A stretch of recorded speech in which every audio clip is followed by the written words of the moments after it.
Hey everyone, so I just wanted to make another video about this sort of discussion because I actually watched the whole thing.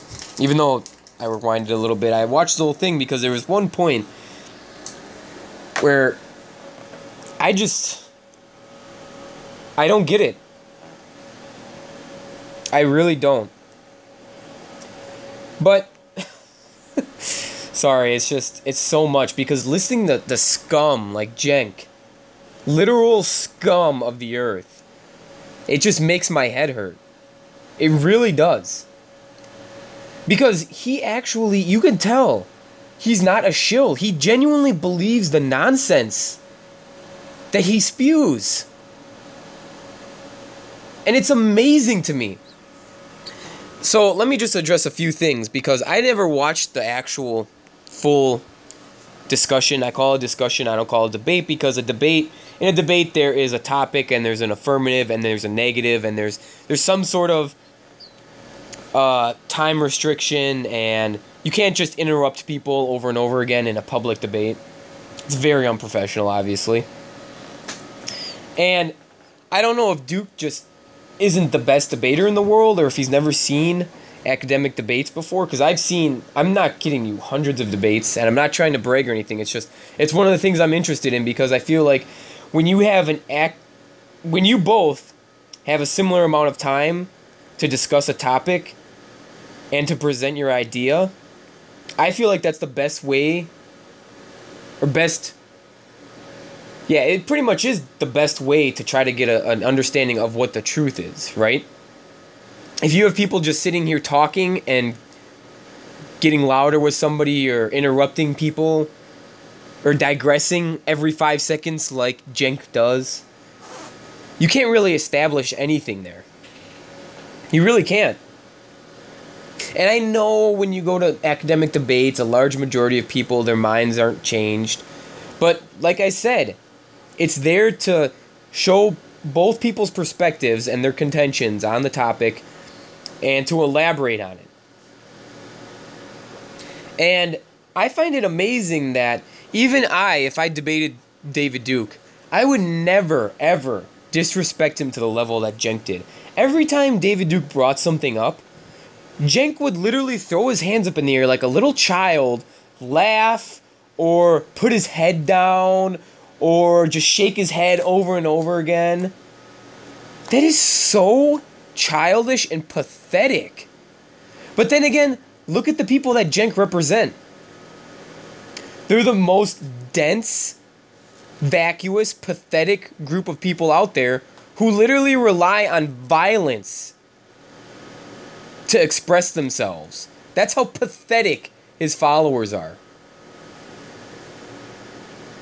Yes, most of his followers are the Antifa morons and Black Lives Matter morons. I mean, for instance, let's just bring up somebody I know from off my head that I've seen a bunch of debates with. Dan Barker. Right? I would say he's more of a rabid atheist than even Christopher Hitchens is. He is more outspoken. He will literally stand up and say, if God does exist, I hate him, and I will tell it to his face. He never does that with his opponents, though. You will never see Dan Barker pointing and laughing at his opponent when he makes a contention. You will never see that.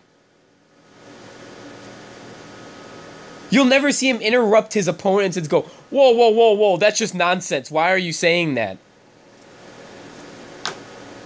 So even somebody that I can flat out completely disagree with can show people like me or people who believe what I believe respect, but Cenk can't show Duke respect?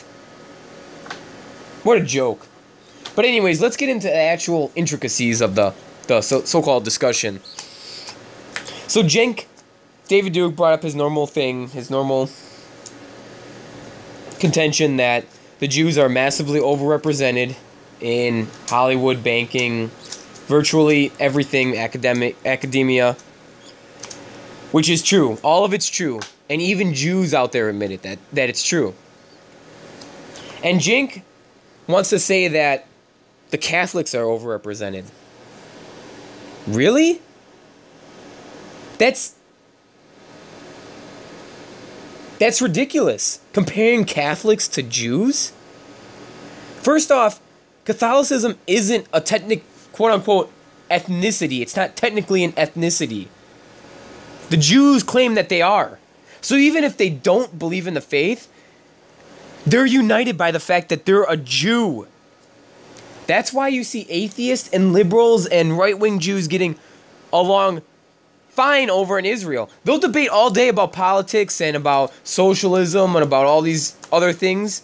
But the one thing they won't debate, the one thing they won't address is the Jewish tribe. They will never do that. Ever, because they all agree that we're Jews, and whatever we may disagree on, we're going to agree that we need to find the best solution to help the Jewish people, to help promote the Jewish blood. That's what they believe. Do the Catholics believe that? Do the Catholics go, we're going to only find other Catholics and help them out? No, because it's not in their faith. The reason the Catholics got there is because in Catholicism, a large majority of, conservative Catholics. Let's get this straight. When I'm saying this, it's about conservative Catholics. Conservative Catholics, they focus heavily on education. That's why they're in academia. It's not because there's a Catholic that gets in charge of some school out there and he only interviews other Catholics and only allows other Catholics to get jobs there. The Catholics do not suffer from extreme nepotism like the Jews do. They do not suffer from extreme tribalism like the Jews do. The Catholics are divided. Not all the Catholics agree on every single thing. They don't even have one thing that they all can agree on besides the fact that there's a Catholic Church. I guarantee you even some Catholics don't even believe that Peter was the first apostle or created the church. There probably are Catholics out there.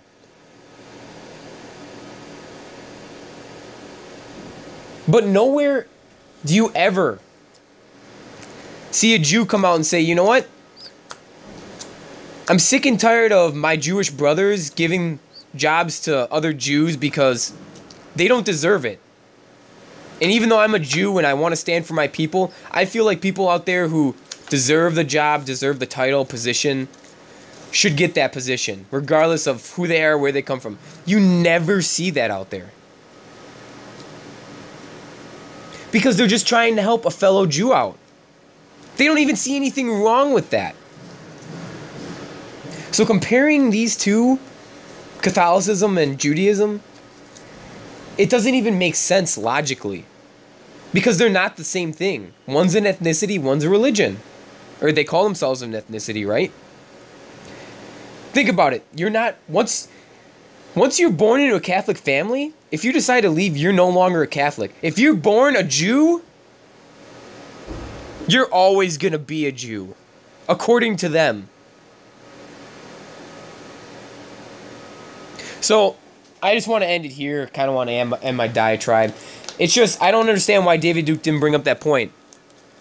That you're comparing a religion to an ethnicity.